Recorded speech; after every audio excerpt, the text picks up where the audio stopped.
Okay, so I've come out to test the new Mainsheet and we're sailing. I put the sails up, I've got the engine on as a precaution because this is the first time that I've used this new Mainsheet system, so I want to be extra safe.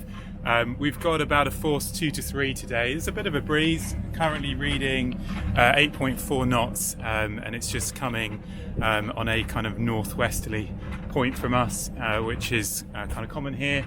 And yeah, I've got a reef in both the main and the Genoa. I've got to keep an eye out because I'm on my own, so I need to keep an eye out on other boats. About to have a collision.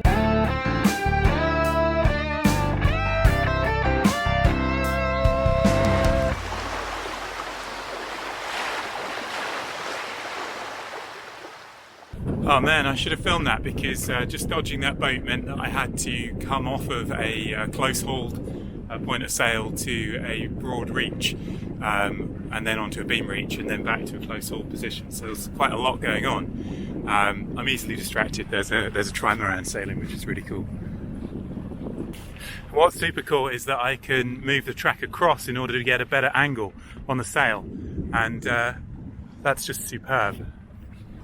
That angle is great because I'm using the sail efficiently, and I'm able to be at like a really close hauled point of sail, which I couldn't actually do this before. So it started off that this was about convenience, but actually this is already going to mean better sailing because it means that I can sail even closer to the wind and get that bit more just by having that track. Is awesome. I really love it.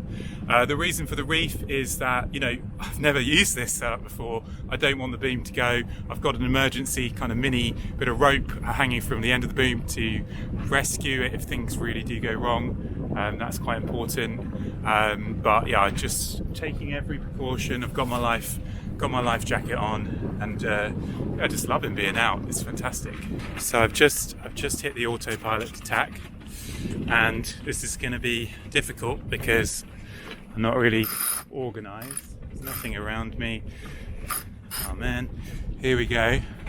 So the jib sheet's gone across. Got to go across. Okay. Managed to do that all one-handed. Pretty slick. Now my Mainsheet is in the wrong place, so I'm just going to move the track. One of the points of failure I kind of worry about, which I haven't needed to actually so far, so good, this Dyneema. It's quite expensive, it's a really good piece of Dyneema, and it is holding that eye in place from here to there. It's holding that in place, which in a way is actually spreading the tension to the aft of the boom if you think about it, so that is possibly beneficial. But Rob is clearly on the motor there. This is his first proper sail actually in his little Jaguar 21. He's waving. He's got a little outboard on there. I think he's struggling with that storm jib. It's just not suited to these light airs. I'm standing under helm position right now, and I could easily have the Mainsheet in my hand. It's really just there.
Beautiful marsh, sailed around it many times. Really pretty. There's a kayaker over there. There's a country park just beyond. Looks like there's some people over there. It's fantastic.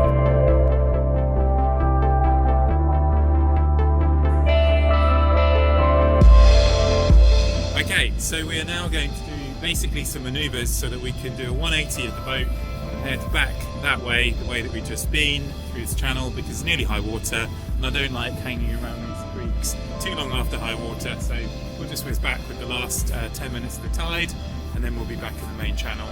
So let's go, let's see how we cope with this new system of doing a single-handed 180. Obviously not in one go. See what happens.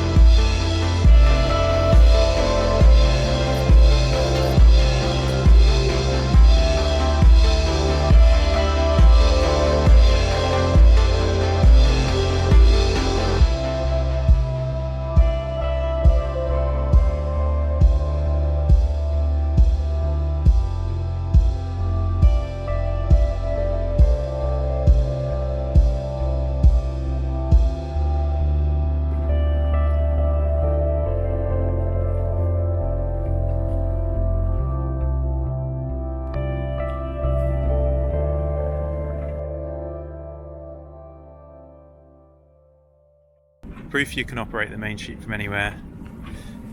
The art of goose swinging.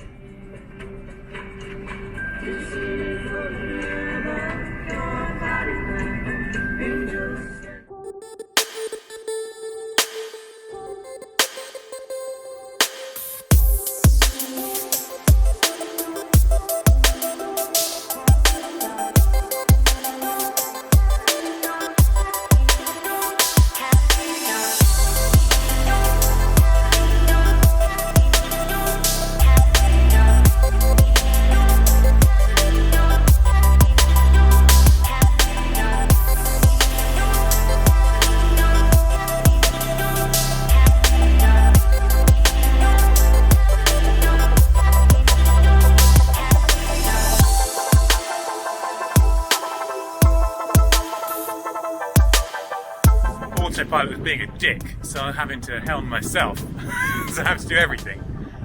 Sheets, helming, that's alright, I'm just whinging. But we've got over 12 knots of breeze now, and I'm close hauled.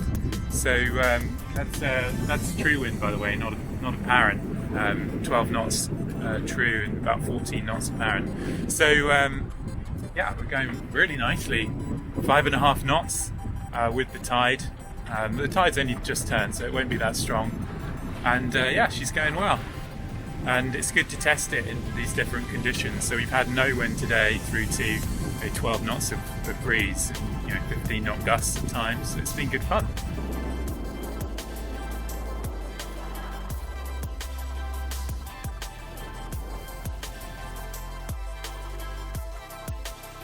The Mainsheet lasted a good few months actually. Over time I started to notice that the actual track itself, the NTR pinstop track from Lewmar, had started to bow a little in the middle, and that concerned me. It wasn't about to break or anything like that, it was still very strong, but essentially I had not reinforced it sufficiently with the piece of teak.